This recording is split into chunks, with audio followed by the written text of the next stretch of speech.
விருதுநகர் மாவட்டம் கிருஷ்ணன் கோவிலில் கல்வி பணியில் கடந்த 34 ஆண்டுகளாக சிறப்பாக சேவையாற்றி வரும் VPMM கல்வி நிறுவனங்கள், கலை மற்றும் அறிவியல் கல்லூரி, பொறியியல் கல்லூரி, நர்சிங் கல்லூரி, கல்வியியல் கல்லூரி உள்ளிட்ட பல்வேறு கல்வி நிறுவனங்கள் ஒரே வளாகத்தில் ஆவின் பால் பற்றாக்குறையை போக்க கொள்முதல் விலையை உயர்த்த வேண்டும் என பாமக தலைவர் அன்புமணி ராமதாஸ் வலியுறுத்தியுள்ளார்.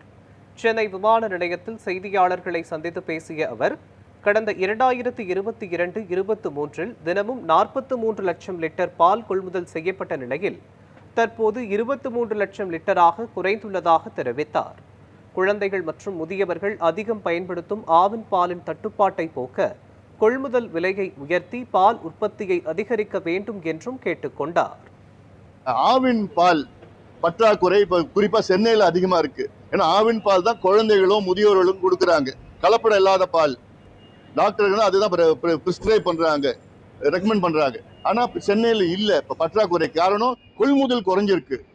2022-23 கிட்டத்தட்ட 41 லட்சம் லிட்டர் ஒரு ஆண்டு ஒரு நாளைக்கு கொள்முதல் பண்ணாங்க. இப்ப பாத்தீங்கன்னா வெறும் 28 லட்சம் லிட்டர் தான் இருக்கு. அது கொள்முதல் விலையை கூடுதலா விவசாயிகளுக்கு கொடுக்கணும். அது ஆனா கொடுக்க மாட்டாங்க. அது கொடுத்தாதான் சரி வரும். அது